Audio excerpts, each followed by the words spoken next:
আসসালামু আলাইকুম। ইনফিনিট স্কুলের এইচএসসি এমসিকিউ ক্র্যাশ কোর্সে সবাইকে স্বাগতম। তোমরা যারা এই কোর্সে ভর্তি হয়ে ক্লাস করতেছো তোমাদের জন্য অনেক অনেক শুভকামনা।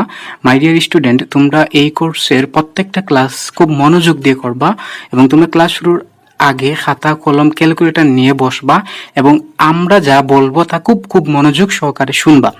তো মাই ডিয়ার স্টুডেন্ট, আজকে আমরা রসায়ন দ্বিতীয় পত্রের প্রথম অধ্যায় পরিবেশ রসায়ন থেকে পরিবেশ রসায়ন সম্পর্কে আজকে আলোচনা করব।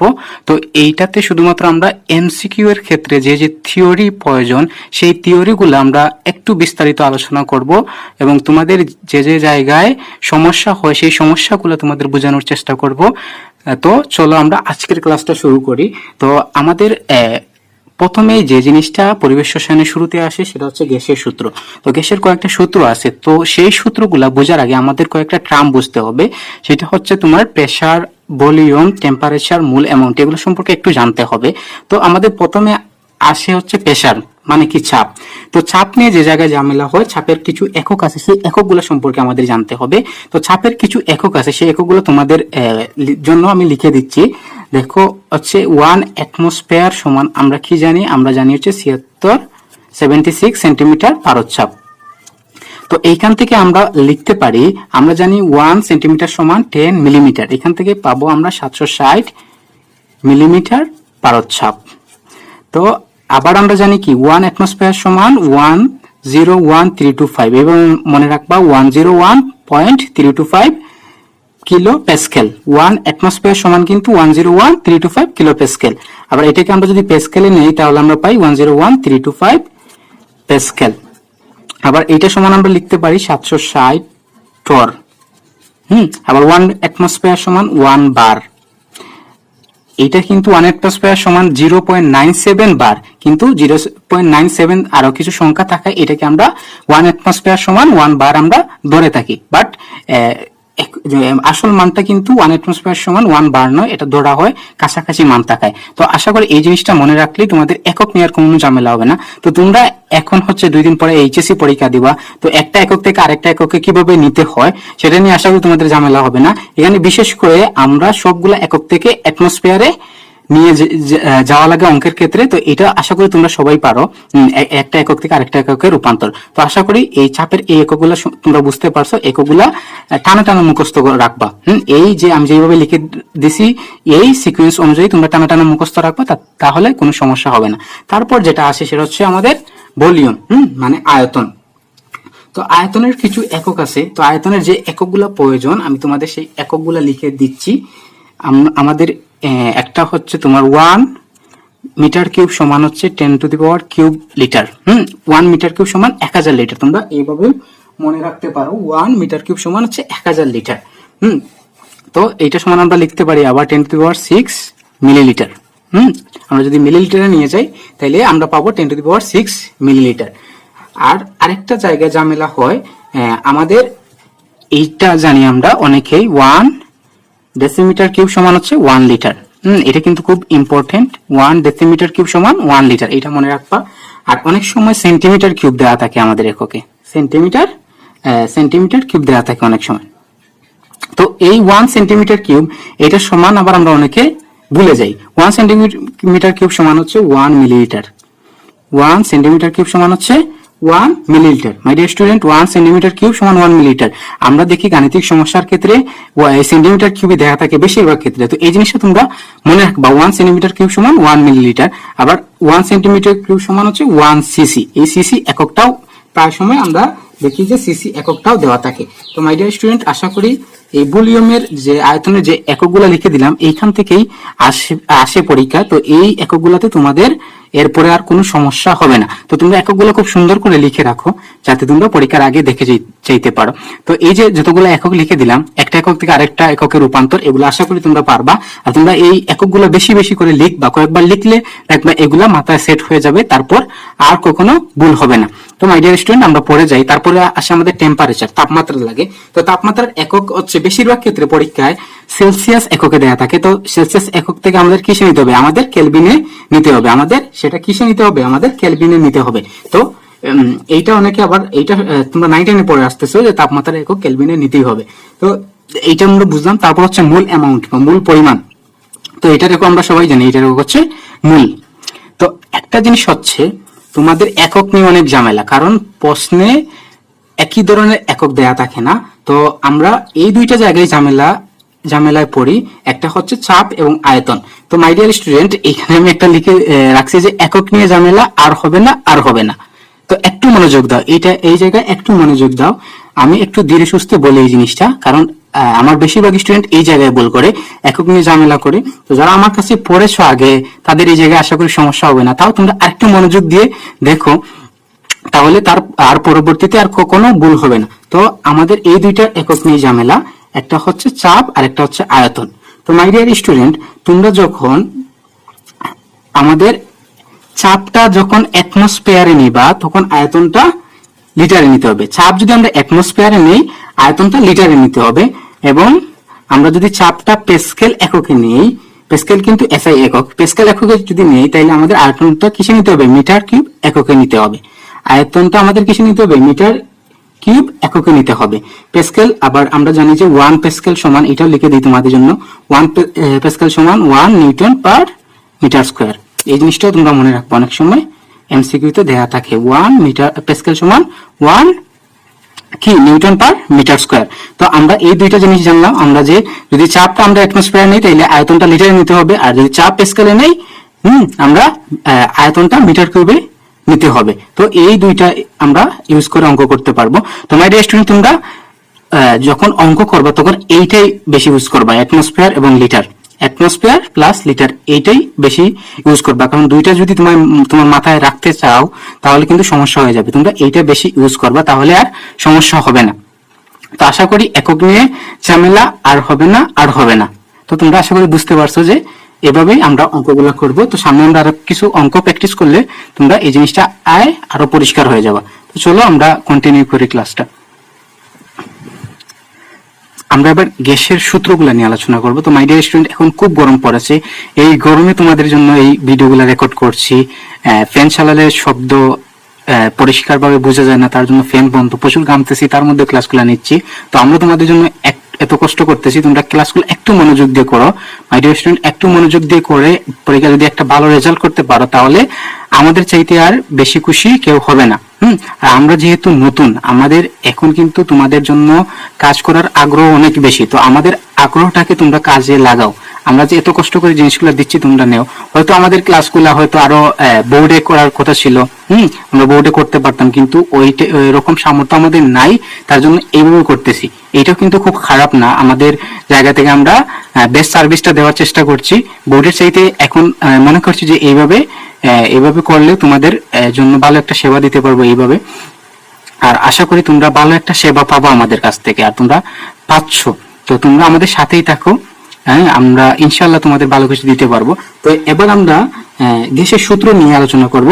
তাহলে প্রথমে যে জিনিসটা লেখা দেখতেছো, বয়েলের সূত্র। তাহলে বয়েলের সূত্র আমরা কি জানি? আয়তন ও চাপের মধ্যে সম্পর্ক। বয়েলের সূত্রটা হচ্ছে আয়তন এবং চাপের মধ্যে সম্পর্ক। তো বয়েলের সূত্রটা আসলে কি, আমি এখানে লিখতে পারবো না, আমি তোমাদের বলে দিচ্ছি, তোমাদের বইয়ে লেখা আছে। বয়েলের সূত্রটা হচ্ছে স্থির তাপমাত্রায়, কি তাপমাত্রা হচ্ছে স্থির তাপমাত্রায় নির্দিষ্ট ভরের কোন গ্যাসের আয়তন ওই গ্যাসের উপর প্রযুক্ত চাপের ব্যস্তানুপাতিক।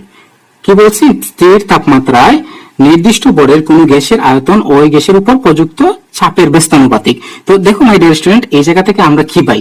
এই জায়গা থেকে আমরা যদি আমরা লিখতে পারি পিবি সমান এই সমানুপাতিক চিহ্ন উঠে আমরা লিখতে পারবো খে।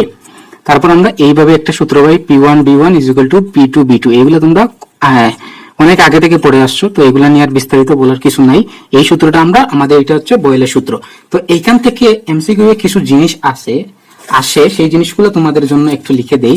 অনেক সময় আসে যে তোমার ইংলিশ কিছু টার্ম আছে, যেমন এই বয়েলের সূত্রটা কোন প্রক্রিয়ায় সংঘটিত হয়, সেটা হচ্ছে সমুষ্ণ প্রক্রিয়া। এখানে কি তাপমাত্রা স্থির। তোমরা ফিজিক্স সেকেন্ড পেপারে তাপগতিবিদ্যা অধ্যায় আশা করি পড়েছো এগুলা, যে কোন প্রক্রিয়া কি অবস্থা থাকে। তাইলে এটা হচ্ছে সমুষ্ণ প্রক্রিয়া। তো সমুষ্ণ প্রক্রিয়ার ইংলিশ টার্ম হচ্ছে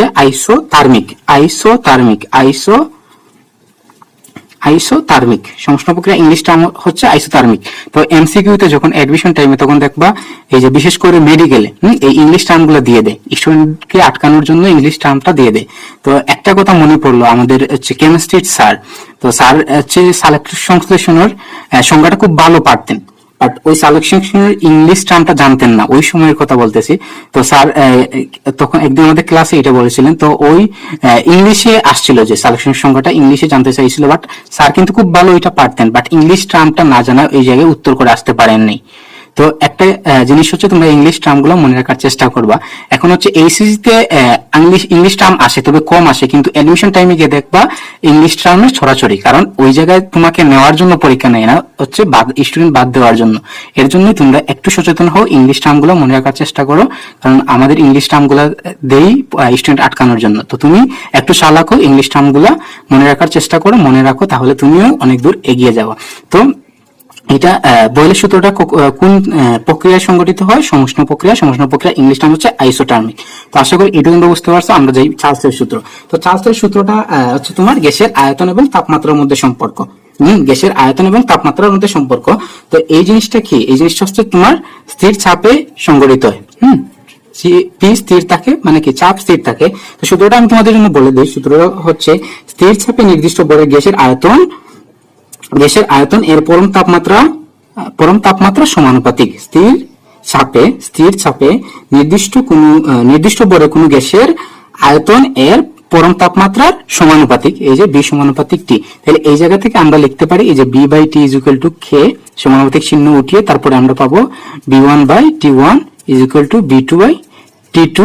এইভাবে যতগুলো দেয়া থাকে আর কি ততগুলো আমরা লিখতে পারবো। তো অত বেশি আসে না, এইটুকুর মধ্যেই সীমাবদ্ধ থাকে বেশিরভাগ ক্ষেত্রে। তো এই জিনিসটা আমরা মনে রাখবো। তো এই চার্লসের সূত্রটা এখানে হচ্ছে চাপ স্থির।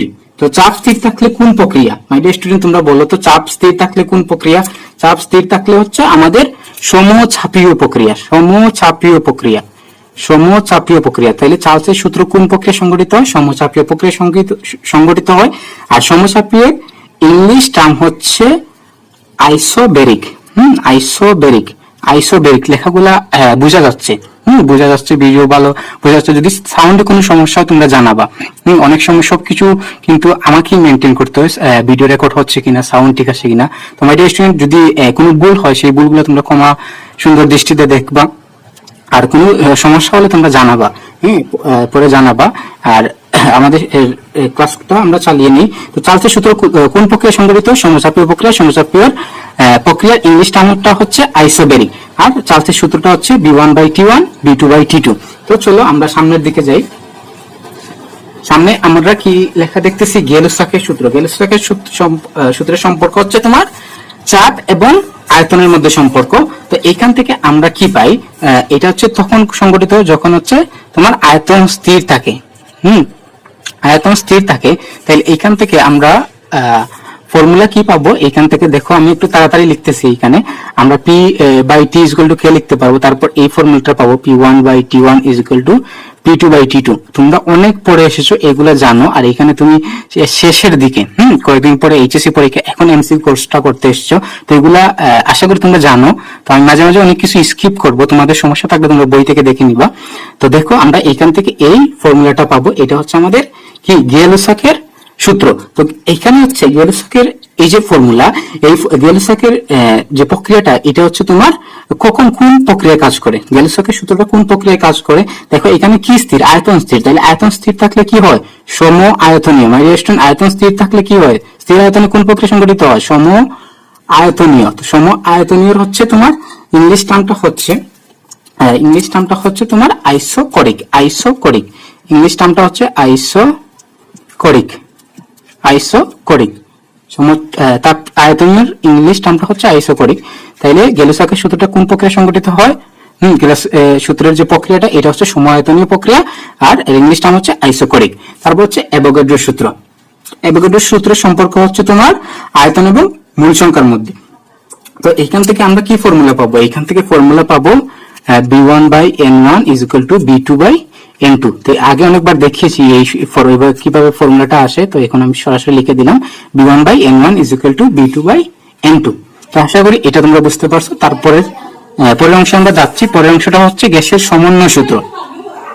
দেখো গ্যাসের সমন্বয় সূত্র, দেখো আমরা কয়টা জিনিস একটু আগে পড়ে এসেছি। একটা পড়ে এসেছি তোমার বি সমানুপাতিক টি, আরেকটা হচ্ছে বি সমানুপাতিক যে চার্লসের সূত্র, এটা হচ্ছে তারপর চার্লসের সূত্র আমরা বি সমানুপাতিক 1/P, বয়েলের সূত্র, আর চার্লসের সূত্র হচ্ছে বি সমানুপাতিক টি। তারপর আরেকটা সূত্র আমরা কি পাইছি, আমরা দেখো এইখান থেকে আমরা কি লিখতে পারি, এই দুইটা জিনিস বয়েলের সূত্র এবং চার্লসের সূত্র, এই দুইটা জায়গা থেকে আমরা লিখতে পারি বি সমানুপাতিক দেখো T/P। তো এখান থেকে আমরা একটা সূত্র পাবো, আমরা লিখতে পারবো PB/T = সমানুপাতিক চিহ্ন উঠিয়ে আমরা কে ধ্রুবকটা দিয়ে দিলাম। তো এখান থেকে আমরা যে ফর্মুলাটা পাই সেটা হচ্ছে P1B1/T1 = P2B2/T2।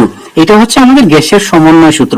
মানে তিনটা সূত্র আমরা দুইটা সূত্র এক জায়গায় করে যে সূত্রটা পাই সেটা হচ্ছে আমাদের গ্যাসের সমন্বয় সূত্র। তো একটা ট্রিক্স এইখানে তোমাদের শিখিয়ে দেই, এই একটা জায়গা থেকে আমরা আমাদের সবগুলো সূত্র আমরা মনে রাখতে পারবো। দেখো এইখান থেকে আমরা যখন বলবে তোমার টি স্থির, যখন বলবে তাপমাত্রা স্থির, তখন আমরা কি টিটা কেটে দেব। যখন বলবে তাপমাত্রা স্থির, তখন আমরা টিটা কেটে যা পাবো সেটা হচ্ছে আমাদের বয়েলের সূত্র।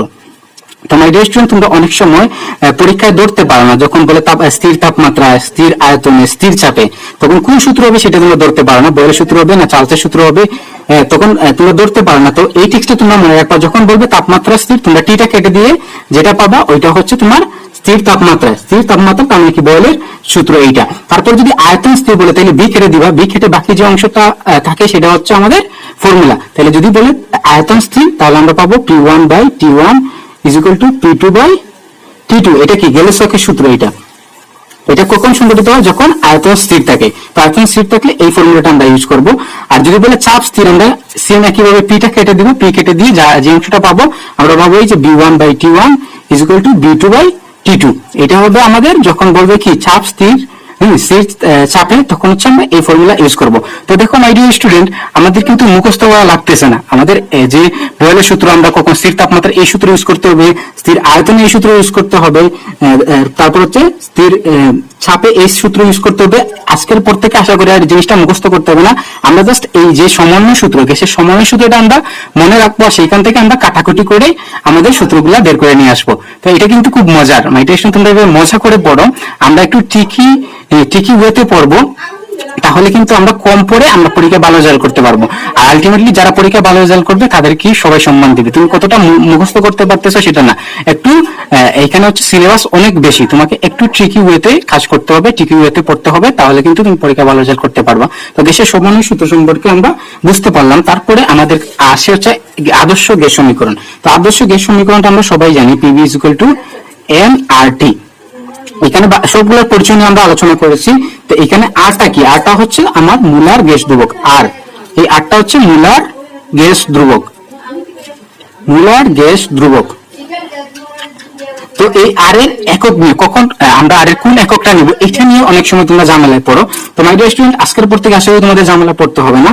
যখন হচ্ছে তোমার চাপ দেওয়া থাকবে অ্যাটমসফিয়ারে, চাপ দেওয়া থাকবে অ্যাটমসফিয়ারে এবং আয়তন দেওয়া থাকবে লিটারে, তখন আর এর মান আমরা ইউজ করবো 0.082 litre atmosphere per kelvin per mole.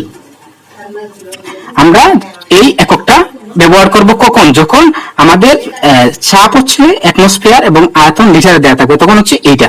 তারপর হচ্ছে তোমার যদি চাপ দেওয়া থাকে প্যাসকেলে এবং কি আমাদের আয়তনটা দেওয়া থাকে হচ্ছে মিটার কিউবে, তখন আমরা কোনটা ইউজ করব, আমরা আর এর মানটা ইউজ করব 8.314 জুল পার কেলভিন পার মোল। এই এককটা আমরা ইউজ করব। তো মাই ডিয়ার স্টুডেন্ট, আশা করি আজকের পর থেকে আর এর কোন একক নিব আমরা অঙ্কে, এখন আমরা কি লিটার অ্যাটমসফিয়ার এককটা ব্যবহার করবো না 8.314 এটা ব্যবহার করবো। আজকের পর থেকে আসলে তোমাদের ঝামেলা হবে না, এই যে আমি লিখে দিলাম খুব সুন্দর করে। যখন হচ্ছে চাপের একক অ্যাটমসফিয়ার এবং আয়তনের একক লিটারে দেওয়া থাকবে, তখন আমরা ব্যবহার করবো 0.082। আর যখন চাপের একক হচ্ছে প্যাসকেলে এবং আয়তনের একক মিটার কিউবে দেওয়া থাকবে, তখন আমরা আর এর মানটা ইউজ করবো হচ্ছে 8.314 এই মানটা। তো আশা করি আজকের পর থেকে এখানে কোনো সমস্যা হবে না। তো আমাদের সাথেই থাকো, আমরা ক্লাসটা কন্টিনিউ করি। একটু পানি খেয়ে আসি, তোমরা আমাদের সাথেই থাকো। আচ্ছা, এবার দেখো গ্যাসের ঘনত্ব সংক্রান্ত একটা ফর্মুলা আছে। তো দেখো আমরা আদর্শ গ্যাসের সমীকরণ কি জানি, PV = nRT। আবার n সমান আমরা কি জানি, W/m। n সমান হচ্ছে W/m। এখানে W হচ্ছে কোনো গ্যাসের ভর আর এম হচ্ছে আণবিক ভর। তাহলে দেখো এই জায়গা থেকে আমরা কি লিখতে পারি, আমরা লিখতে পারবো এখান থেকে আমরা লিখতে পারবো PV is equal to W by M R T. তো এখান থেকে আমরা কি লিখতে পারি, দেখো আমরা লিখতে পারি এই যে PM is equal two beta যদি আমরা ওই পাশে নিয়ে যাই তাহলে আমরা লিখতে পারবো W by B R T. আবার আমরা কি জানি, আমরা জানি যে তোমার D is equal to W by B, ঘনত্ব সমান হচ্ছে তোমার ভর বাই আয়তন, এটা আমরা অনেক আগে থেকেই জানি। তো এইখান থেকে আমরা ডাব্লিউ বাই বি এর জায়গায় আমরা কি বসাতে পারবো, আমরা ডি বসাতে পারবো। তাহলে আমরা পাবো PM is equal to D R T. তো এইখান থেকে আমরা আমাদের ফর্মুলাটা পেয়ে যাই ঘনত্ব নির্ণয়ের, D is equal to PM by R T. এটা হচ্ছে আমাদের গ্যাসের ঘনত্ব সংক্রান্ত ফর্মুলা। গ্যাসের ঘনত্ব বের করার ফর্মুলা হচ্ছে D is equal to PM by R T. এখানে সবগুলোর পরিচয় আমরা অলরেডি জানি, তো এখানে এগুলোর পরিচয় নিয়ে আর কথা বলতে চাচ্ছি না, আমরা পরের অংশে যাচ্ছি। তো দেখো এইবার এখানে কিছু কন্ডিশন লিখে রাখছি, এসটিপি, এসএটিপি, এনটিপি। এগুলোর ক্ষেত্রে আয়তন, তাপমাত্রা, চাপ এগুলোর পরিবর্তন হয়। তো মাই ডিয়ার স্টুডেন্ট দেখো এগুলার যে মানগুলো আছে সেই মানগুলো তোমাদের উদ্দেশ্যে লিখে দিই।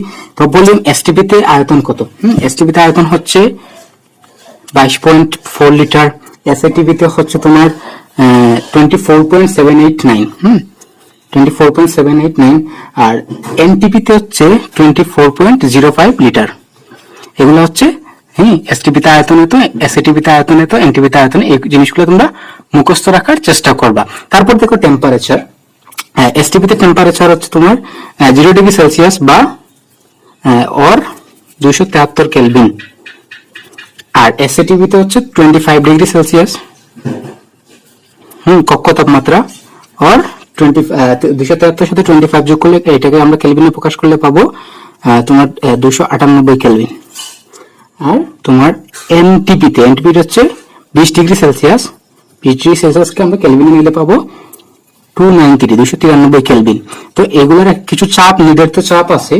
তো এসটিপি তে প্রমাণ চাপ হচ্ছে তোমার 1 অ্যাটমসফিয়ার, এসটিপি তে প্রমাণ চাপ হচ্ছে 1 অ্যাটমসফিয়ার। এসএটিপি তে হচ্ছে তোমার এই যে একটু আগে বলেছি 0.997 অ্যাটমসফিয়ার। এই জিনিসটাকে আমরা কি বলি, আমরা বলি 1 বার, কাছাকাছি, এর জন্য আমরা বলি 1 বার। আর এনটিপি তে হচ্ছে প্রমাণ চাপ হচ্ছে 1 অ্যাটমসফিয়ার। তো এইগুলা তোমরা একটু মুখস্থ রাখার চেষ্টা করবে, তাহলে তোমরা কোয়েশ্চনে গাণিতিক সমস্যাগুলো খুব এমসিকিউ এর ক্ষেত্রে তো অনেক সময় মানগুলো সরাসরি চলে আসে, আর মানগুলো যদি তোমাদের মুখস্থ থাকে তাহলে তোমরা খুব দ্রুত অঙ্ক করতে পারবা। তারপরে দেখো আমাদের যে মূলার গ্যাস ধ্রুবক আর এর কিছু মান আছে বিভিন্ন এককে, তো সেই মানগুলো আমাদের একটু জানতে হবে। এমসিকিউতে অনেক সময় সরাসরি চলে আসে যে এসআই এককে আর এর মান কত, বা লিটার অ্যাটমসফিয়ার বা লিটার বায়ুমণ্ডল চাপ এককে আর এর মান কত, সিজিএস এককে কত, ক্যালোরি এককে কত। তো এইগুলো অনেক সময় সরাসরি চলে আসে। তো আমরা এসআই এককে কি জানি, এসআই এককে আর এর মানটা জানি 8.314 জুল পার কেলভিন পার মোল। তো আমরা কি জানি, আমরা জানি যে 1, এই জিনিসটাও মনে রাখবো, 1 জুল সমান হচ্ছে 1 নিউটন মিটার। তারপর হচ্ছে লিটার বায়ুমণ্ডল চাপ, এর ক্ষেত্রে আমরা একটু আগে বলেছি 0.082 litre atmosphere per kelvin per mole. তারপর হচ্ছে সিজিএস এককে, এই দুইটা কিন্তু আমাদের অঙ্ক করার ক্ষেত্রে লাগে, আর বাকি দুইটা হচ্ছে এমসিকিউ আসে মাঝে মধ্যে মুখস্থ।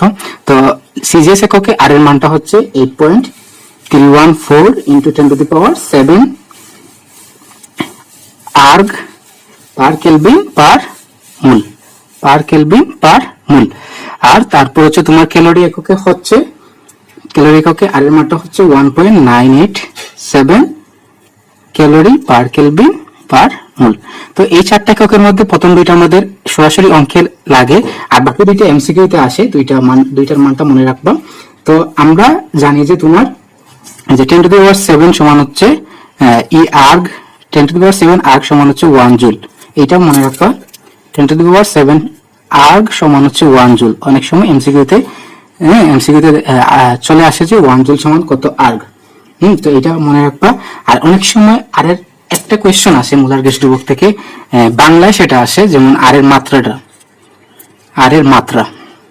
তো আর এর মাত্রাটা সমান, সবগুলোর ক্ষেত্রে এককেই সমান। আর এর মাত্রাটা হচ্ছে তোমার কাজ বা শক্তি, কাজ বা শক্তি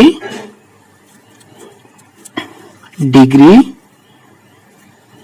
ইনভার্স 1, বা কাজ বা শক্তি পার ডিগ্রি পার মূল।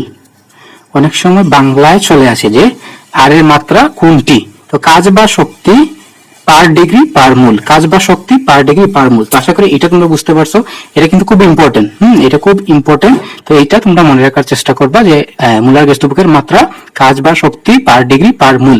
তো আশা করি এগুলো তোমরা বুঝতে পারছো। প্রথম দুইটা হচ্ছে অঙ্কের ক্ষেত্রে লাগে, এই দুটো খুব খুব খুব মনে রাখার চেষ্টা করবা, আর বাকি দুইটা হচ্ছে আমাদের এমসিকিউতে আসে, এই দুইটা মনে রাখার চেষ্টা করবা, তাহলে হয়ে যাবে। তো চলো আমরা পরের অংশে যাই।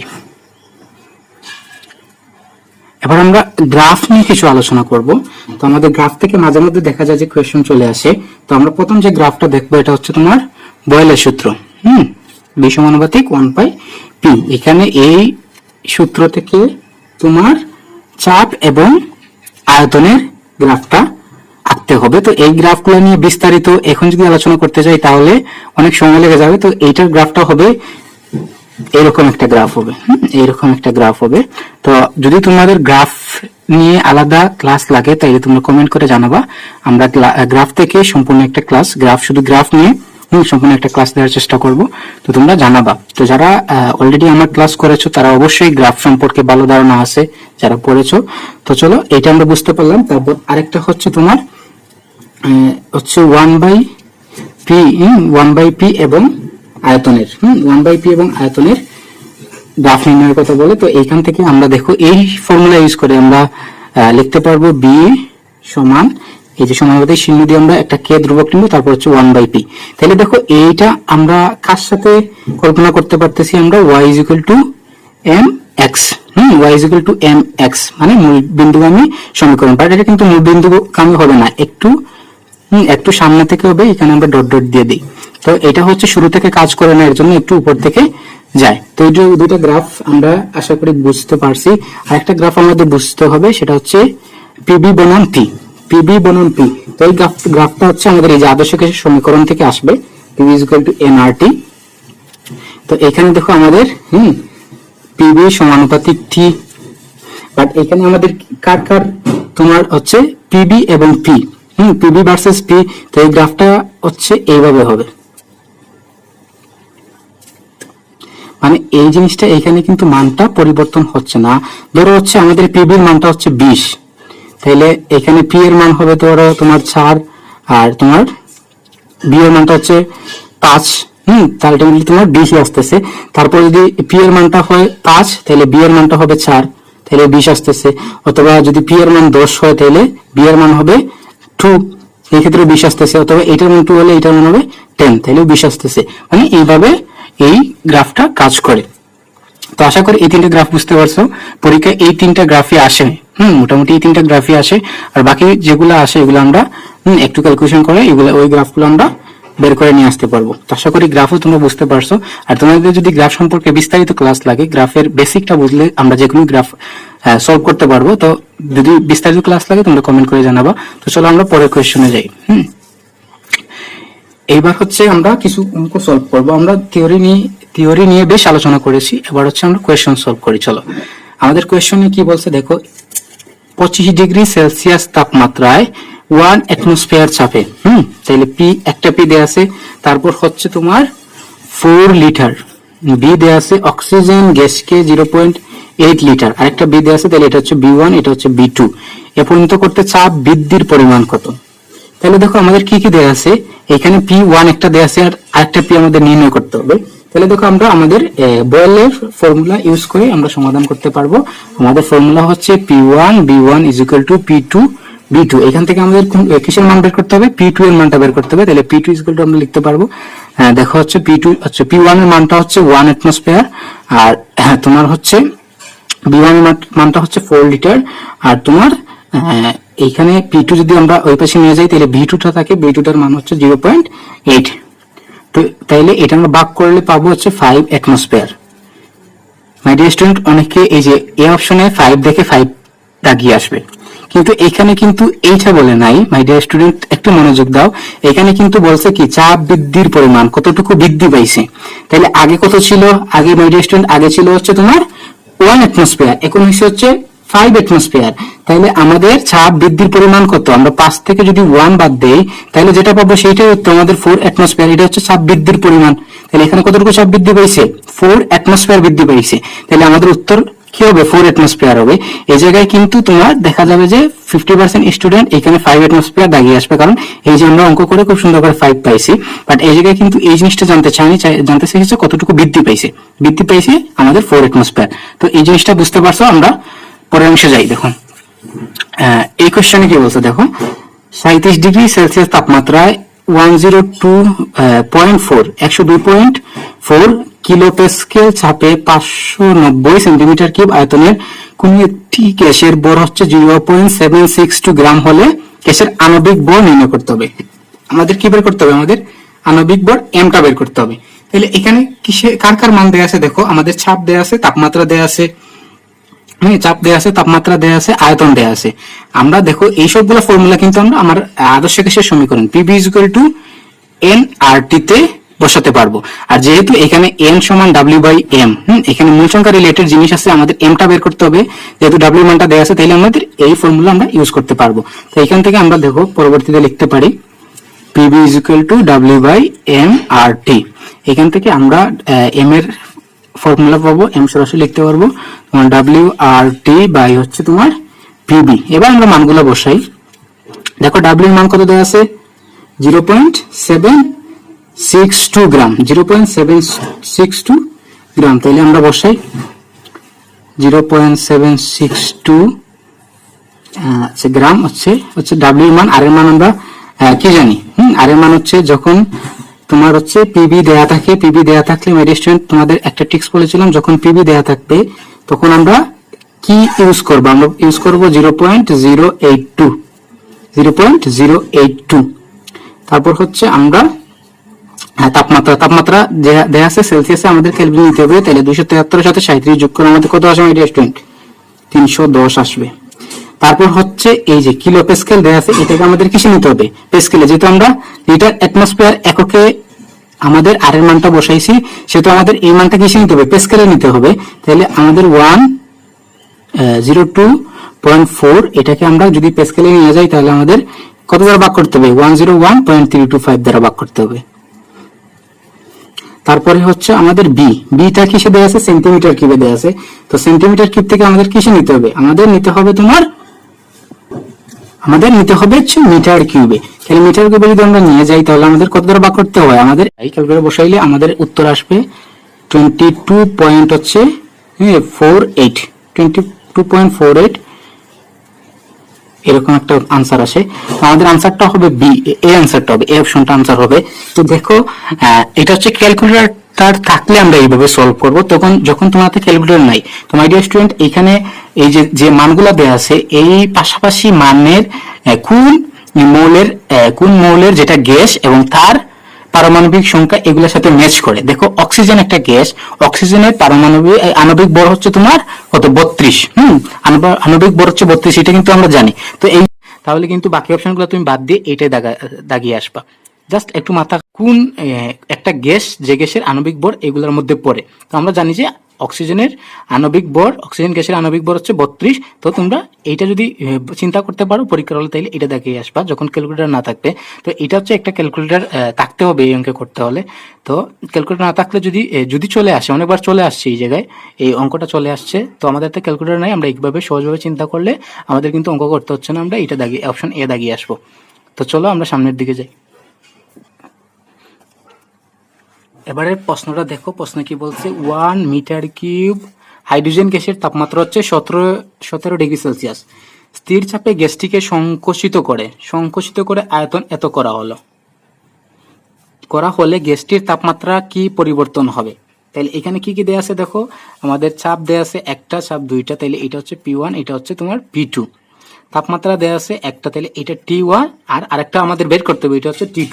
তাহলে এখানে কি কার মধ্যে সম্পর্ক, আয়তন এবং তাপমাত্রার মধ্যে সম্পর্ক। তাইলে আমরা ফর্মুলা জানি B1/T1 = B2/T2, এখান থেকে আমাদের কিসের মান বের করতে হবে, আমাদের T2 এর মানটা বের করতে হবে। তাইলে আমরা T2 সমান লিখতে পারি, আমরা লিখতে পারবো হচ্ছে B2 T1/B1। এখানে B2 এর মান হচ্ছে দেখো 0.4 আর T1 এর মান হচ্ছে তোমার 17°C। এটাকে আমাদের কিসে নিতে হবে, ক্যালভিনে নিতে হবে। তাইলে 17 যোগ 273 290 আসে, বাই হচ্ছে 1। তাইলে এখান থেকে আমরা পাবো হচ্ছে তোমার 116 কেলভিন। 116 কেলভিন। তো অনেকে এই জিনিসটা তোমরা ক্যালকুলেটর ছাড়া করতে পারো না। 116 কেলভিন যে আমি লিখলাম, এই জিনিসটা তোমরা ক্যালকুলেটর ছাড়া করতে পারো না। তো আমি তোমাদের ক্যালকুলেটর ছাড়া কিভাবে করতে হয় দেখাচ্ছি। দেখো এই যে তোমার 0.4 × 290, নিচে আছে তোমার হচ্ছে 1। তো দেখো আমরা এই দশমিকটা তুললে আমাদের নিচে লিখতে হবে 10। এই দশমিকটা আমরা তুললে দেই যদি, তাহলে 10 লিখতে হবে। তোমাদের যদি এই যে দশমিক থেকে সাধারণ ভগ্নাংশে কিভাবে নিতে হয় সেগুলো, সেখানে যদি তোমাদের সমস্যা থাকে, তোমরা ক্লাস 19 এর গণিত বই বের করে প্রথম অধ্যায়ে যে বাস্তব সংখ্যা আছে সেই অধ্যায়টা পুরো সমাধান করে ফেলবা। অধ্যায়ে যা যা লিখা আছে, যেটা অঙ্ক আছে সবগুলো করে নিবা, তাহলে এই টাইপের সমস্যা হবে না। তো এখানে এত সময় নেই এগুলো আমি বুঝিয়ে দেওয়ার। তো আমাদের দশমিকে আমরা কিভাবে তুলি সেটা বলে রাই। এই যে এখানে দশমিক আছে, তার জন্য আমরা একটা 1 দিব, এবং দশমিকের পরে যতগুলা সংখ্যা আছে ততগুলা শূন্য দিব। তাহলে দশমিকের পরে এখানে একটা সংখ্যা আছে, এর জন্য আমরা একটা শূন্য দিলাম। তার মানে এইটা হচ্ছে দশমিক, চলে গিয়ে এটা 4 হয়ে গেল। তারপর এইটা আমরা কেটে ফেললাম। তারপর দেখো 29 এর সাথে 4 গুণ করলে আমরা 116 পাই। দেখো আমাদের ক্যালকুলেটর লাগতেছে না, কিন্তু আমরা মুখে মুখে করতে পারতেছি। তো দেখো এইখানে কিন্তু 116 কেলভিন, এই জায়গায় আবার অনেক স্টুডেন্ট 116 কেলভিন দাগিয়ে আসবে, কিন্তু এইখানে কি বলছে, কি পরিবর্তন হবে, তাপমাত্রা কি পরিবর্তন হবে। তাইলে আমাদের কি কত থেকে বাদ দিতে হবে, তাপমাত্রা আগে কত ছিল, আগে ছিল 17°C, তার মানে কি 290 কেলভিন। তাইলে তাপমাত্রা পরিবর্তন 290 থেকে আমাদের বাদ দিতে হবে 116 কে। তাইলে 290 থেকে 116 বাদ দিলে আমাদের আসবে 174 কেলভিন। অপশন বি কিন্তু আমাদের সঠিক উত্তর। কিন্তু এই জায়গায় অনেক স্টুডেন্ট 116 কেলভিন দাগিয়ে আসবে। তো এটা আশা করি তোমরা বুঝতে পারছো যে এখানে কি জানতে চাইছে, যে কতটুকু পরিবর্তন হয়েছে। তো যেখানে তোমাদের সমস্যা হয়, যে কোয়েশ্চেনগুলিতে তোমরা ধরা খাও, সেই কোয়েশ্চেনগুলাই আমি এইখানে আলোচনা করতেছি। আর বাদ বাকি যে সহজ অঙ্কগুলো আছে ওইগুলো তোমরা পেরে যাও। তো চলো আমরা পরের সমস্যাটা একটা ইম্পর্টেন্ট সমস্যা মাই ডিয়ার স্টুডেন্ট, এখানে একটু মনোযোগ দাও। দেখো পরের কোয়েশ্চনে কি লেখা আছে, 120 কিলোপ্যাসকেল চাপে কি। মাই ডিয়ার স্টুডেন্ট, মাঝখানে ভিডিওতে একটু সমস্যা হয়ে গেছিল, তার জন্য আমরা দুঃখ প্রকাশ করতেছি। তোমরা এই ছোট ছোট ভুলগুলো কমার দৃষ্টিতে দেখবা। অনেক সময় ভিডিও পজ হয়ে যায়, আর আমাদের যে স্টোরেজ ফুল হয়ে গেছিল তার জন্য একটু সমস্যা হয়েছে মাঝখানে। তো তোমরা এটা কমা সুন্দর দৃষ্টিতে দেখবা। তো চলো আমরা এই কোয়েশ্চনটা সলভ করি। এখানে কি বলছে, 120 কিলোপ্যাসকেল চাপে কিছু মার্বেল সহ গ্যাসের আয়তন। এখানে মার্বেল সহ বলছে, গ্যাসের আয়তন হচ্ছে এত। একটা পাত্রে ধরো মার্বেল আছে, তার সাথে গ্যাস আছে, তো টোটালটার আয়তন হচ্ছে 10 মিটার কিউব। তারপর হচ্ছে বলছে কি 150 কিলোপ্যাসকেল চাপে মার্বেল সহ ওই গ্যাসের আয়তন, যখন 150 কিলোপ্যাসকেল করছে চাপটা, তখন হচ্ছে তার আয়তন হচ্ছে 9 মিটার কিউব। মার্বেলগুলোর আয়তন কত, তাইলে আমরা ধরি যদি মার্বেলগুলোর আয়তন হচ্ছে এক্স, মার্বেলগুলোর আয়তন হচ্ছে তোমার এক্স, এই এক্সটা হচ্ছে আমাদের বের করতে হবে। তাহলে দেখো আমাদের এইখানে কিন্তু এই যে পি দেয়া আছে, তোমার পি দেয়া আছে, এটা হচ্ছে তোমার P1, এটা হচ্ছে P2, আর এটা হচ্ছে তোমার B1 B2। তাহলে দেখো এখানে 4টা মানই দেয়া আছে, তাহলে আমাদের কি বের করতে হবে। এখানে কিন্তু তোমরা এই জিনিসটা ধরতে পারো না মাই ডিয়ার স্টুডেন্ট, এই জিনিসটা অনেকে ধরতে পারে না। এখানে আমাদের 4টা মান দেওয়া আছে, বাট আমাদের কি বের করতে হবে, আমাদের এই এক্স এর মানটা বের করতে হবে। এক্স কি ধরছে এখানে আমরা, যে মার্বেলের আয়তন। তো দেখো আমরা ফর্মুলা জানি P1 B1 = P2 B2। তো এখান থেকে আমরা B1টা কি, দেখো B1টা হচ্ছে এইখানে তোমার এই যে 10 হচ্ছে টোটাল গ্যাস এবং মার্বেল সহ টোটাল। তাইলে আমরা এখানে লিখতে পারি না B1 সমান লিখতে পারি না 10 মাইনাস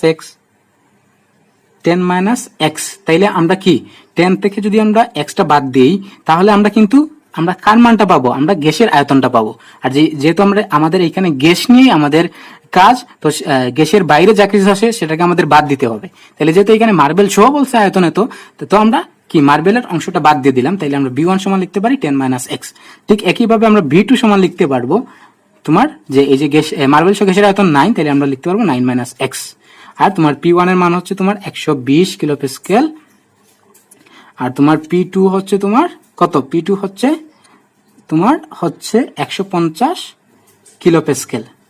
তো এই জায়গায় দেখো তোমার একক নিয়ে কোনো ঝামেলা করতে হবে না, একক যা আছে সেটাই বসালে আমাদের কাজ হয়ে যাবে। তাইলে দেখো আমরা P1 এর মানটা হচ্ছে 120, আর B1 এর মান পাইছি আমরা কত 10 মাইনাস এক্স, আর P2 এর মানটা হচ্ছে 150, আর B2 এর মানটা আমরা পাইছি 9 মাইনাস এক্স। তাইলে দেখো এইখান থেকে আমরা কি পাই, এইখান থেকে পাবো হচ্ছে 120 এর সাথে 10 গুণ করলে 1200, মাইনাস হচ্ছে 120 এক্স, এখানে পাবো 9 এর সাথে 150 গুণ করলে 1350 আসবে। 1350 মাইনাস হচ্ছে 150x। তো এইখান থেকে আমরা 1200টা ওই পাশে নিয়ে যাব, ওই পাশে নিয়ে গেলে আর যদি 150 ওই পাশে নিয়ে যাই তাহলে দেখো 150 থেকে 120x বাদ দিলে আমাদের থাকে 30x, আর 1350 থেকে 1200 বাদ দিলে থাকবে হচ্ছে 150। তারপরে আমরা কি করব, এখন এই যে 1 সমান আমরা 30 যদি অপাশে নিয়ে যাই, 30কে 150কে 30 দ্বারা ভাগ করলে আমাদের আসবে 5। তাহলে আমাদের x এর মানটা হচ্ছে 5 মিটার কিউব। তাহলে মার্বেলের আয়তন কত? মার্বেলের আয়তন হচ্ছে 5 মিটার কিউব। তো আশা করি এই টাইপের সমস্যা আসলে তোমরা চাপে পড়বা না, প্যারা খাবা না, খুব সুন্দর করে সমাধান করে দিয়ে আসবা। তো এটা একটু ইম্পর্টেন্ট ছিল, তার জন্য এত সময় নিয়ে বুঝালাম। তো মাই ডিয়ার স্টুডেন্ট, এইটা একটু বুঝে সুন্দর করে লিখে রাখবা, এটা খুব কাজে লাগবে। তো পরবর্তীতে এই টাইপের সমস্যা আসলে আশা করি তোমাদের কোনো সমস্যা হবে না, তোমরা খুব দ্রুত কম সময়ের মধ্যে সমাধান করে দিয়ে আসতে পারবা। তো চলো আমরা পরের অংশে যাই। দেখো এবার হচ্ছে আমাদের হচ্ছে এটা হচ্ছে এখানে লিখে রাখবা আমাদের গ্যাসের যতগুলো টাইপ ছিল সবগুলা শেষ। এটা লিখে রাখবা টাইপ 2 লিখে গ্রাহাম এবং ডাল্টনের সূত্র। দেখো গ্রাহামের বেপন সূত্রটা আমি লিখে রাখছি, এই যে আমি সবগুলা ফর্মুলা লিখে রাখছি। তো এই ফর্মুলা কোথা থেকে আসছে এখন বলার সময় নাই, আমরা জাস্ট পরিচয়গুলা বলে দিচ্ছি। এখানে আরটা হচ্ছে তোমার বেপন হার, আর হচ্ছে বেপন হার। আর কি মিন করে? বেপন হার মিন করে এম হচ্ছে তোমার আণবিক ভর, এমটা হচ্ছে আণবিক ভর, তারপর হচ্ছে ডিটা হচ্ছে তোমার ঘনত্ব, আর টিটা হচ্ছে সময়। তো এই যে 4টা ফর্মুলা এখানে লিখে আছে সবগুলা তোমরা মনে রাখার চেষ্টা করবা। তারপর হচ্ছে একটা ইম্পর্টেন্ট জিনিস এইখানে আমি লিখে রাখছি, দেখো বাষ্প ঘনত্ব বা ঘনত্ব D is equal two m/2। তার মানে আমরা যদি ঘনত্ব দেয়া থাকে তাহলে আমরা আণবিক ভর বের করবো এই ফর্মুলা ইউজ করে, আণবিক ভর m is equal to 2 × d। তো এটা মনে রাখবো, অনেক সময় কিন্তু এখান থেকে কোয়েশ্চন আসে। তো আশা করি এই জিনিসটা তোমরা বুঝতে পারছো। আমরা পরের অংশে যাই। পরের অংশে কি লেখা আছে দেখো, ডাল্টনের আংশিক চাপ। মাই ডিয়ার স্টুডেন্ট, এইখানে একটু মনোযোগ দাও। ডাল্টনের আংশিক চাপ সূত্র থেকে অনেক কোয়েশ্চন আসে। তো এইখানে এই জিনিসটা তোমাদের একটু মনোযোগ দিয়ে বুঝতে হবে। তাহলে এখানে আমি লিখছি যে যদি এ ও বি দুইটা গ্যাস হয় এবং এই দুইটা গ্যাসের মিশ্রণে এদের মূল সংখ্যা যথাক্রমে Na এবং Nb হয়। এই দুইটা গ্যাস, এই দুইটাকে আমরা একসাথে মিশালাম, মিশানোর পর আমরা যে দুইটা আছে দুইটার মূল সংখ্যা হবে Na Nb। তাহলে এখান থেকে আমাদের যদি আমরা এর মূল ভগ্নাংশ, এ যে গ্যাস, এই এর মূল ভগ্নাংশ বের করতে চাই, তাহলে আমরা কিভাবে বের করব? আমরা এর মূল ভগ্নাংশ কিভাবে বের করব? তো এটা তোমরা সবাই জানো আশা করি। তারপর আমি লিখে দিচ্ছি আমাদের এক্স এটা হবে তোমার Na/Na প্লাস Nb, মানে এর মূল সংখ্যাকে আমরা এ এবং বি দুইটা গ্যাসের মূল সংখ্যার যোগফল দ্বারা ভাগ করে দেব, তাহলে আমাদের এর মূল ভগ্নাংশটা বের হয়ে আসবে। আমরা এর মূল ভগ্নাংশ বের করে নিলাম। তারপর আমরা বি এর মূল ভগ্নাংশ কিভাবে বের করব? বি এর ক্ষেত্রে বিটা কি উপরে যাবে, Nb, আর নিচে Na প্লাস Nb। জাস্ট যেটা সেটাকে আমরা আলাদা উপরে রাখবো, যার মূল ভগ্নাংশ বের করার কথা বলবে সেটাকে আমরা আলাদা উপরে রাখবো, আর নিচে কাদের রাখবো? নিচে হচ্ছে দুইটার যোগফল। তাহলে আমাদের কাজ শেষ। তারপরে হচ্ছে আংশিক চাপ। আমরা মূল ভগ্নাংশ বের করলাম, তারপর আংশিক চাপ। আমরা এর আংশিক চাপ কিভাবে বের করব? দেখো মাই ডিয়ার স্টুডেন্ট, আংশিক চাপ বের করার ফর্মুলা যে এর, তাহলে আমরা বের করবো যে Na আর এন টোটাল মানে কি Na প্লাস Nb। আমি এখানে টোটাল লিখতেছি, আর তার সাথে যে চাপটা দেয়া থাকবে টোটাল চাপটা আমরা এখানে গুণ করে দেব, Na/N total into P total. তারপর হচ্ছে তোমার বি এর আংশিক চাপ। বি এর আংশিক চাপটা আমরা কিভাবে বের করব? বি এর আংশিক চাপটা সেম একইভাবে Nb/N টোটাল। এই আগে যে জিনিসটা আমরা মূল ভগ্নাংশতে লিখতেছি সেই জিনিসটা এইখানে আমরা লিখতেছি। তারপর হচ্ছে তার সাথে আমরা পি টোটালটা, যে চাপ, যে দুইটা চাপ দেওয়া থাকবে সেই দুইটা চাপ আমরা গুণ করে দেবো, তাহলে আমরা এইভাবে আংশিক চাপটাও আমরা বের করতে পারবো। তো চলো আমরা কয়েকটা অঙ্ক করি, তাহলে এই জিনিসটাতে ক্লিয়ার হয়ে যাবে। অঙ্ক করলে পরিষ্কার হয়ে যাবে। আমরা অঙ্ক সলভ করি। দেখো আমরা কোয়েশ্চন সলভ করি। এই কোয়েশ্চনে কি বলছে, যখন গ্যাস এর 7 মৌল, যখন গ্যাস এ এর 7 মোল এবং গ্যাস বি এর 3 মোল মিশানো হয়, তখন মিশ্রণের মোট চাপ হয় এত। এখানে টোটাল চাপটা কিন্তু বলছে, আলাদা আলাদা বললে আমরা কি করতাম, আমরা যোগ করে নিতাম। এখানে একসাথে বলে দিচ্ছে, সমস্যা নাই। মোট চাপ হয় এত, মিশ্রণে এ গ্যাসের আংশিক চাপ কত? তাইলে একটু আগে আমরা ফর্মুলা দেখছি যে উপরে হয় কি, উপরে যার বলছে তার মূল সংখ্যা, তাহলে তার মূল সংখ্যা কত? এর মূল সংখ্যা হচ্ছে 7, আর নিচে হচ্ছে দুইটার যোগফল। তাইলে একটার 7 আছে, একটার 3 আছে, তাইলে দুইটা যোগ করলে আমরা পাই 10, আর তার সাথে আমরা যে মোট চাপটা দেওয়া আছে সেটা আমরা গুণ করে দিই। তাহলে যেহেতু উত্তরের একক মিলিমিটার পার পারদ চাপ, তাহলে আমাদের এককটা চেঞ্জ করতে হবে না, আমাদের যেটা আছে আমরা সেটা বসাই দিলাম। তাহলে এখান থেকে আমাদের কত আসতেছে, 7 সাথে 76 গুণ করলে আমাদের আসে তোমার হচ্ছে 3, তারপর হচ্ছে তোমার 53, তাহলে 532 মিলিমিটার পারদ চাপ। অপশন সিটা হচ্ছে আমাদের উত্তর। তো এটা হচ্ছে জাস্ট ফর্মুলা, আগে ফর্মুলা যদি তোমার মাথায় থাকে তাহলে তুমি এই টাইপের কোয়েশ্চেন দ্রুত সলভ করতে পারবা, তোমার 10 সেকেন্ডও লাগবে না। তো এটা বুঝতে পারছো। আমরা আরো কিছু কোয়েশ্চেন সলভ করি। দেখো পরের কোয়েশ্চনে কি বলছে, কোনো মিশ্রণে 100 গ্রাম আইসোপ্রোপাইল অ্যালকোহল, এটা একটু ব্যতিক্রম মাই ডিয়ার স্টুডেন্ট, এটা একটু ব্যতিক্রম, এখানে একটু মনোযোগ দাও। কি বলছে, কোনো মিশ্রণে 100 গ্রাম আইসোপ্রোপাইল অ্যালকোহল ও 50 গ্রাম পানি আছে, উক্ত মিশ্রণে অ্যালকোহলের মূল ভগ্নাংশ। তো এই জায়গায় হচ্ছে এই যে অ্যালকোহলের আমরা কি জানি না, অ্যালকোহলের আণবিক ভরটা আমরা জানি না। এখন হচ্ছে এই জিনিসটাই হচ্ছে স্টুডেন্ট ধরা খায়। তো এইটা কিন্তু খুব এসেছে, বেশ কয়েকবার এসেছে, সেজন্য এই কোয়েশনটা তোমাদের আমি করাচ্ছি। তো এইখানে দেখো আমাদের যে আইসোপ্রোপাইল অ্যালকোহল বলছে, এইটার সংকেত কিভাবে হবে, এইটার গঠন হচ্ছে তোমার এই যে তোমার হবে সি, এটা হবে CH3, তারপর হচ্ছে তোমার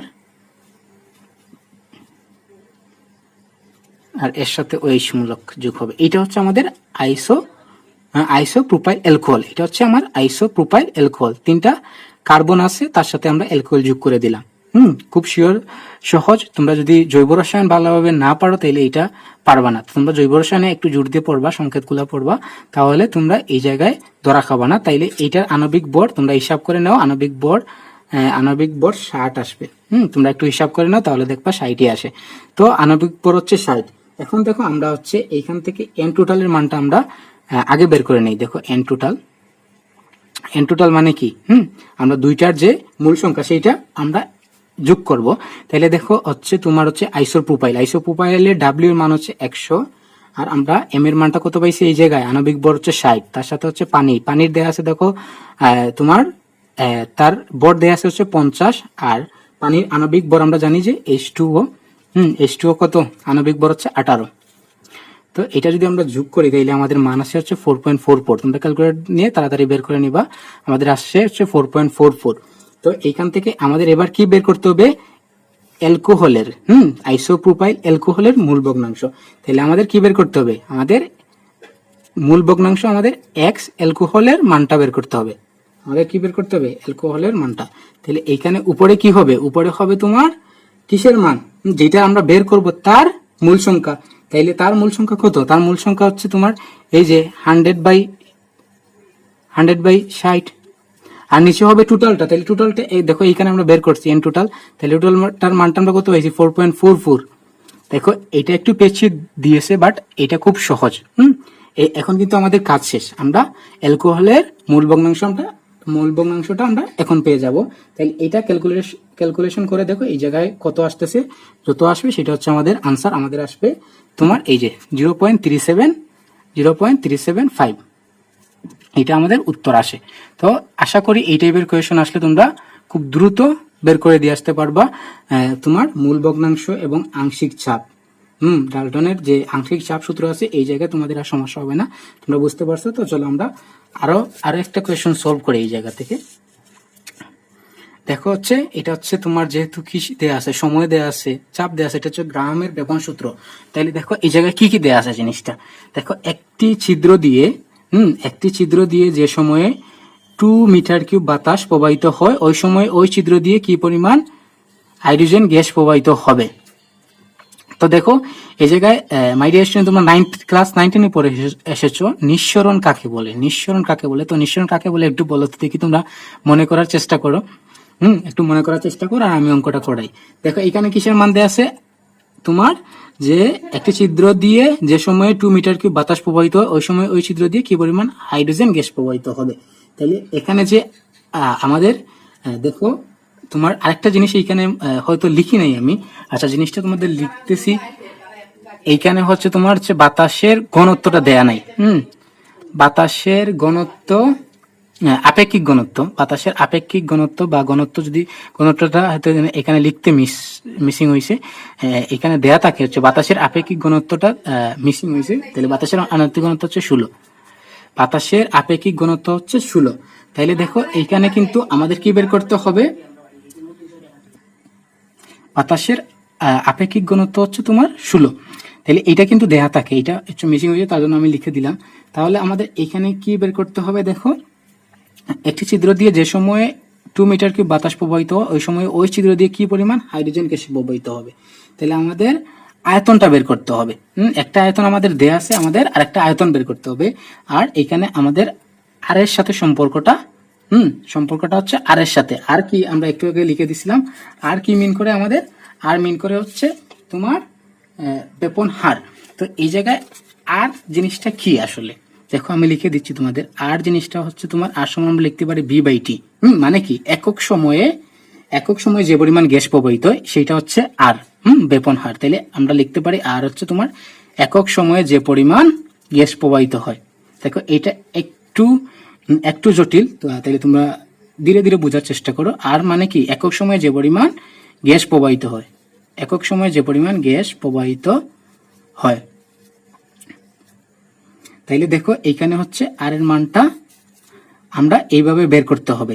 তারপর দেখো আমাদের আরেক যে জিনিসটা দেয়া আছে কিন্তু ঘনত্ব, বাট ঘনত্ব নিয়ে এখানে আমরা কাজ করব না, যেহেতু শুধুমাত্র বাতাসের ঘনত্ব দেয়া আছে। তাহলে সেখান থেকে আমাদের কি বের করতে হবে, আমরা বের করে নেব। একটুকে আমরা লিখেছি যে আণবিক ভর সমান হচ্ছে তোমার 2 ইন্টু ঘনত্ব। তাহলে এইখানে হচ্ছে তোমার 2 ইন্টু 16 আমরা পাই যে 32 আমরা M1 এর মান পেয়ে যাই। তারপর দেখো B1 এর মান দেয়া আছে কত, B1 এর মান দেয়া আছে 2 মিটার কিউব। আমাদের কি বের করতে হবে, আমাদের B2 টা বের করতে হবে। এবং আমাদের আরেকটা কি, আমরা M2 সমান দেয়া আছে দেখো, আমাদের M2 তোমার কি বলছে হাইড্রোজেন গ্যাস। একটা জিনিস তো আমরা ঘনত্ব থেকে, বাতাসের ঘনত্ব থেকে আমরা একটা আণবিক ভর বের করে নিছি, আর একটা দেয়া আছে তোমার হাইড্রোজেন গ্যাস। তাইলে হাইড্রোজেন গ্যাসের আণবিক ভর আমরা জানি হচ্ছে 2।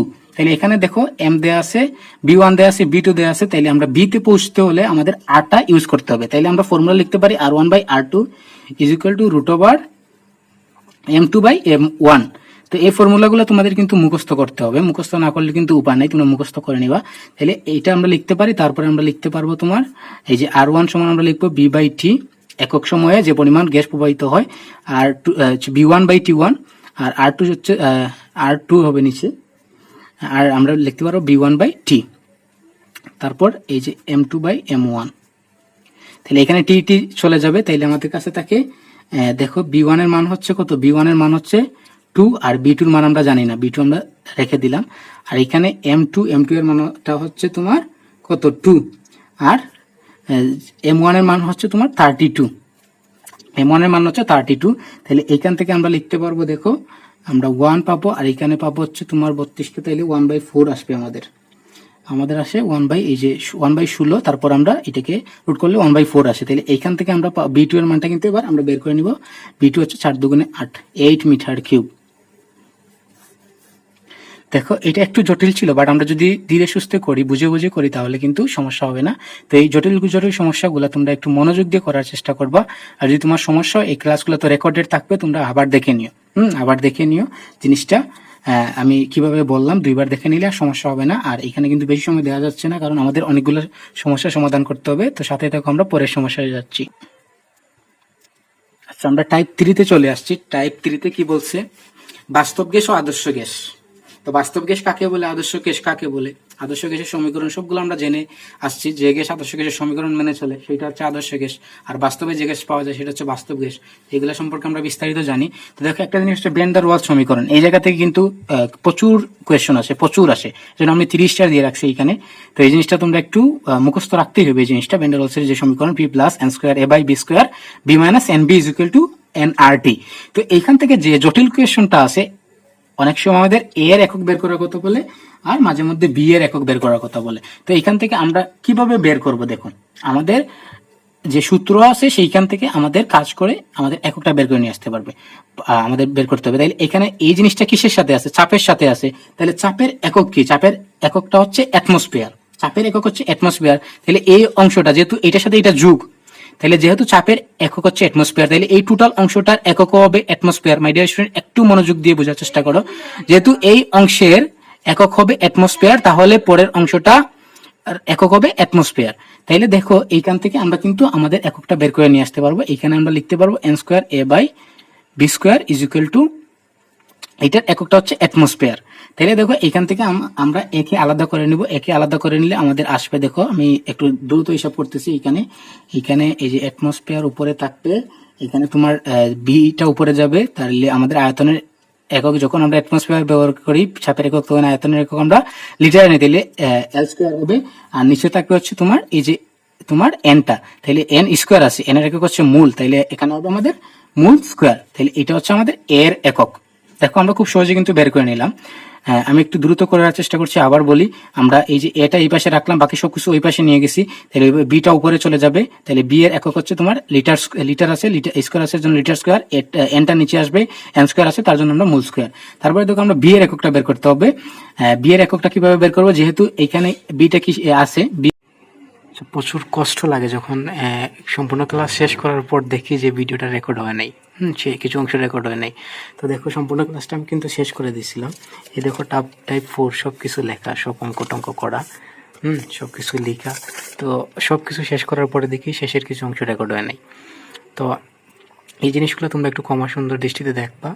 হচ্ছে যে মাঝে মধ্যে তো একা ভিডিও করি, তাই সব কিছু মেনটেন করা, ক্লাসে করানোতে মনোযোগ দিলে ওইদিকে মনোযোগ দেওয়া যায় না, তার জন্য একটু সমস্যা হয়ে যায়। তো আমরা এর একক নির্ণয়ের জায়গায় ছিলাম, তো এর এককটা আমরা বের করে নিয়েছি। তো দেখো বি এর একক, বি এর একক যেহেতু এইখানে এই যে বি এর সাথে এন বি আছে, তাহলে এই বিটার একক যেহেতু লিটার, তাইলে এন বি এর এককটা হবে লিটার, তাইলে আমরা এন বি এর একক লিখলাম লিটার। তাহলে আমরা বি এই পাশে রেখে এনটা ওই পাশে নিয়ে গেলে আমরা এল বাই মূল হবে, এল বাই মূল, তাহলে বি এর একক হবে লিটার পার মূল। আচ্ছা, তো এটা আমরা বুঝতে পারলাম। তারপরে কি আছে দেখো, সংকোচনশীলতা গুণাঙ্ক। তো এটা আমরা জানি Z is equal to P by R T, এটা কখন হবে, বাস্তব গ্যাসের ক্ষেত্রে, বাস্তব গ্যাসের ক্ষেত্রে Z not is equal to 1। আবার হচ্ছে আদর্শ গ্যাসের ক্ষেত্রে PV is equal to Z N R T, but এই ক্ষেত্রে জেড এর মান হচ্ছে 1। এটা হচ্ছে আদর্শ গ্যাসের ক্ষেত্রে জেড এর মান 1 হয়, আমরা PV is equal to N R T এই সূত্রটা ব্যবহার করি। আচ্ছা, এটা বুঝতে পারলাম। তারপরে দেখো একটা কোয়েশন লেখা আছে, P plus N square A by B square, এটা হচ্ছে আমাদের ভ্যান ওয়ালস সমীকরণ।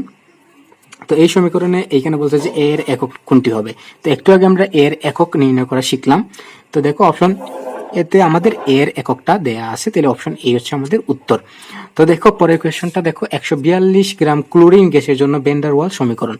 তো ভ্যান ডার ওয়াল সমীকরণ আমরা সবাই জানি, P plus N square A by B square into P minus N V is equal to N R T. তাহলে আমাদের কি বের করতে হবে, আমাদের এন এর মানটা বের করতে হবে। তাহলে এন ইজ ইকুয়াল টু আমরা জানি ডাব্লিউ বাই এম।